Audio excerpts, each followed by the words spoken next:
low caste form of enjoyment.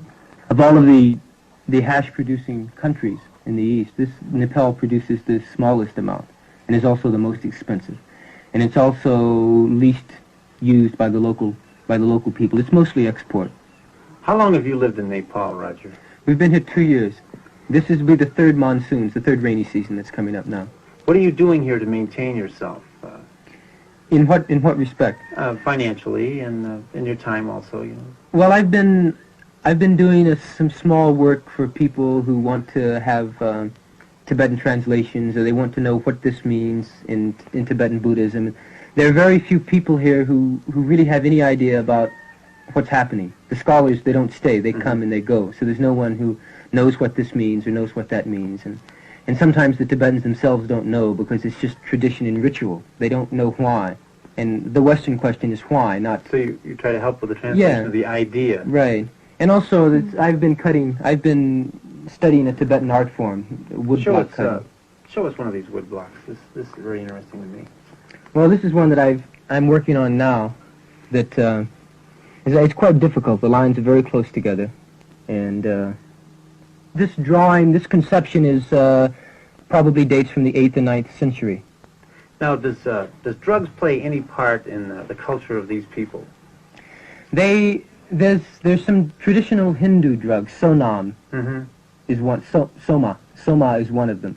Now, these are legal commodities in Nepal, correct? And you can buy them in a market. Now, are these graded in some way, classified in some way? How is it government control? What is it? I really don't think there's much government control in Nepal. In other hash-producing countries, it's pretty well regulated. But here, each farmer in the mountains, in the Jumla area, for instance, a farmer will grow a plot. You know, he'll grow his other products, and then he'll have an acre or so set aside, and he'll grow his ganja, and he'll make his hash. Who smokes ganja here? Does everybody smoke ganja? Or? Very few people smoke it. Well, there's some people who don't like to smoke because it produces a state of disassociation, which is maybe disconcerting. Yeah. Well, this is the whole Buddhist and Hindu thing, is that you want to bring about this feeling of disassociation because what you associate with, the mundane, is unimportant. Do you smoke hash? Yeah. On occasion. I very rarely smoke it now, actually. In fact, I don't smoke much hash, actually. A little ganja from time to time. There must be some here someplace. What about what's a chillum? What exactly is a chillum? I saw you showed me a chillum pipe a while ago. I can show you a chillum. Now, those pipes are called chillums, and you smoke that hash in those pipes, right? Yeah, well, it's a little bit is heated and mixed in the hand with tobacco or with ganja. And a mixture is made up, and the sadhus, they get very particular about it. There's some that use water that's been soaked in tarragon leaves. What's a sadhu? A sadhu is the name of an Indian holy man, who's renounced the physical plane. And there's some sects of sadhus who, to the point of all is the same thing, they eat shit to prove that nothing is good and nothing is bad. This is one sect. Did you have a nice hot bath this morning? No, I haven't had a nice hot bath in 2 years. Just splashing hot water on me. I'm sure that's one of the little drawbacks to living in Nepal.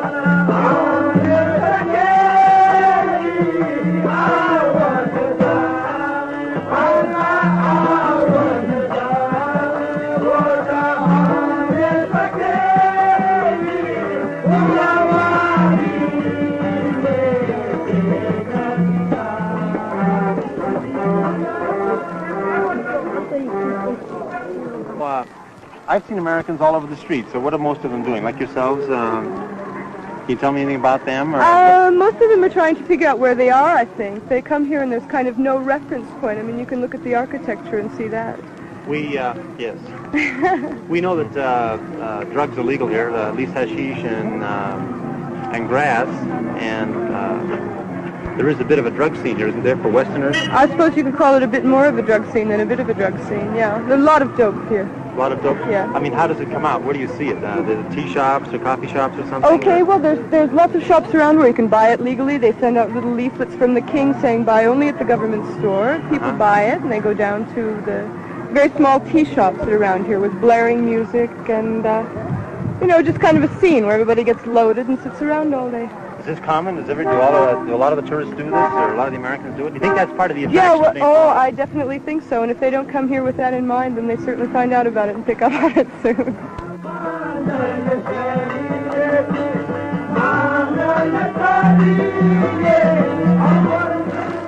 Have you had a joint this morning yet? No. No, you going to have one this evening? Maybe, I don't know. I didn't plan it. If somebody hands you one, you're going to have a little hit, are you? Probably, yeah. Do you like smoking chillums, do you? They're okay, yeah. How do you find the grass? A little rugged, is it, or? I don't smoke grass. You don't? Huh? Smoke hash? How do you find the hash? Some of it's good, some of it's not good. Not as good as Afghani. Everybody likes Afghani hash, huh? Yeah. Why? Is it stronger, or is it... It's just better. Yeah, some of the hash is not so good. You want some peanuts? Yeah, I'll take one. Thank you.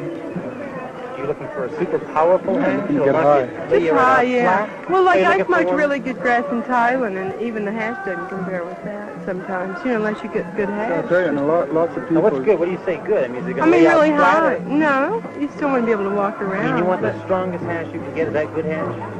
I don't know what the What strongest happens, is what I can happens if you get. have shitty hash, right? And especially many people who've been traveling, who've been on the road, and, you know, you smoke a lot of hash. You smoke every day, right? And you come across Afghanistan, and you have good hash here, and you go up to, you know, Mazar, or you go... These are 2 pieces of charas, what we call hash. They roll it between their hands, the 2 hands, rubbing the 2 hands together, so they get these long finger-like pieces. And they join the finger-like pieces in these little watermelon or cucumber-shaped chunks. But this is a very, very strong Nepalese hash. How much does it cost? 500 per kilo, you know, but 480 we selling, you know. 480 rupees? Yeah, rupees, Nepalese rupees. What is that? And 60 per tola. About $30? 30 Yeah, 30 or $35 maybe. American dollars a kilo. Yeah. Let's see. Is that very strong hash? Yeah, Very no. powerful? Yeah, this is very powerful. This is the marijuana. It's packed very, very densely in between leaves of corn. It looks like a very good quality marijuana. Awful lot of the resin in it. It's very dense, very thick, and heavy. It has a lot of weight. How much does that sell for? How much money? For tola 125 and per kilo 80 rupees. 4 kilos is 80 rupees. How much is that? About $3. Yeah. About $3. Yeah. Do many people use hash here, smoke hash, or? In Nepalese people? Yes. No. They don't use it. No. They drink? Well, some people use it. Yeah, drink. Many people drink, you know, whiskey and brandy and beer also. Now, how many shops like this are there in Nepal? I mean, 4 shops. 4. Yeah. Are they all in Kathmandu? Yeah, Or all in yeah. Kathmandu. Now, is it a good business? Yeah. It's a good business. Yeah. I mean, the business makes money. Yeah, yeah. Are most of your customers foreigners or locals? No, foreigners. Foreigners. Yeah. So it's like a tourist business. Yeah. Now, does the government have any control on this? Is there a tax on it? Yeah, yeah. How much is the tax on a... Per year, we must pay 2,000 or 3,000. 2,000 or 3,000 Per year. for a year. For the license. Yeah. Well, you have a very interesting shop here, and thank you very much. Thank you, children. Thank you for behaving.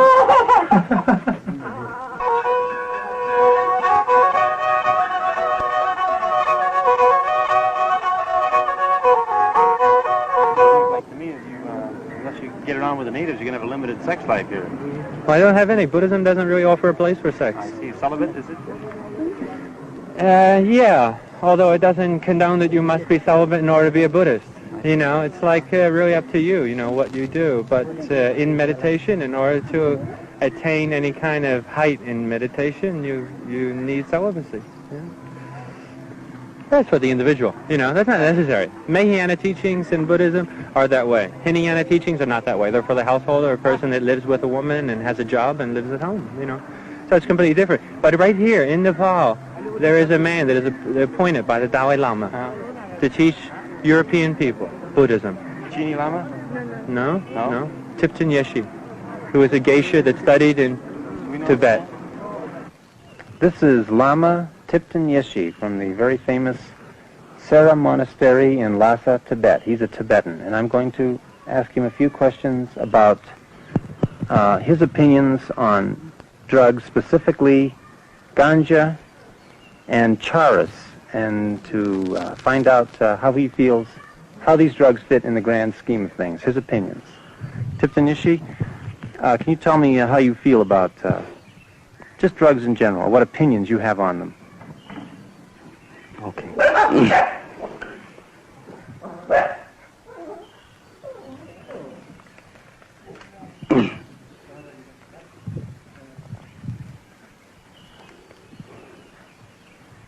The drug is, some people which is no idea about nature of mind, and which is wrong conception, having wrong conception, and physical and mental is identically same. Those people has sometimes helped by the taking external matter. But my opinion, drugs can't help to bring realization, higher consciousness. It is not good, perfect method to bring perfect peace,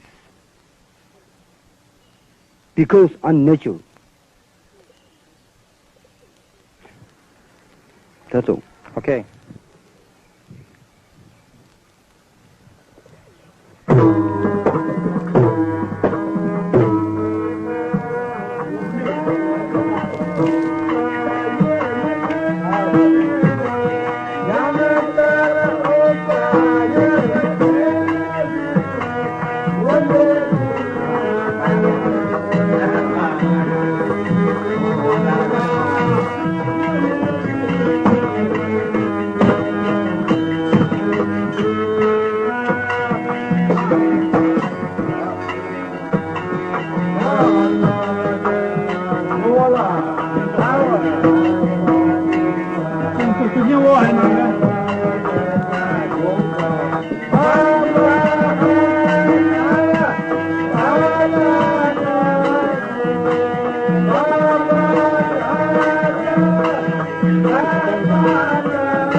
Can you tell me, just for purpose of history, what were the laws for, say, narcotics and alcohol in the time of George Washington in this country? Well, really, there were none. Narcotics, as a practical matter, were unknown, and alcohol was taxed, but that's about all. We certainly felt that drunkenness was bad, but there were no overall laws against alcohol. In the 1920s, the first marijuana laws were introduced, and basically, marijuana bore the same relation to the Mexicans as opium did to the Chinese and alcohol did to the Roman Catholics. The initial anti-marijuana stories were that marijuana were used by the Mexican Americans in Colorado, in Arizona, and New Mexico, and that under the influence of this drug, they committed terrible crimes, homicidal attacks, and generally became insane. And this was the original foundation for the marijuana laws, because it was felt that the drug caused crime and insanity. What do you know about the LaGuardia report? Well, after the federal law was passed in 1937, by which time about 30 states had already made marijuana criminal, there were many reports of the spread of the drug in New York, and in 1944, Mayor LaGuardia of New York appointed a blue ribbon commission to investigate this, and this was, you know, the most prestigious commission the mayor of New York could call on. And they investigated marijuana, and they essentially said this is a mild intoxicant, it can hurt some people, but it is nothing to get very excited about. And, you know, they refuted the idea of marijuana leads to heroin, they investigated its pharmacology and its social use, and I think on the whole turned up what most people today, I think, would consider quite a pro-marijuana report. The American Medical Association wrote an editorial bitterly attacking it and advising all doctors just to disregard it. It later turns out that the Federal Bureau of Narcotics had a certain influence in planting that editorial in the Journal of the American Medical Association. I think for a long time the federal government did all of the education in the marijuana area, and generations of state officials and narcotics officials know what they know about marijuana from the little mimeographed releases of the horror stories put out by the Bureau of Narcotics over 30 years, and the training courses of the Bureau of Narcotics and how terrible this stuff is. The law is a farce, it is ridiculous, and it is doing far more harm than good. What do you mean it's doing far more harm than good? Well, in just so many different ways. The most obvious way is it's turning a third of our young people in the country, and certainly in the state of California, but probably in the country, into criminals. And I think no society can last long that turns such a large proportion of its young people into criminals. Now, for instance, when I was growing up, I regarded the policeman as my friend, very simply because I wasn't doing anything seriously wrong, and he was protecting me from, you know, other people. I can only say that a marijuana user today doesn't regard the policeman as his friend, and frankly is quite right, because if the policeman knows that he's using marijuana and catches him, he's going to go to jail.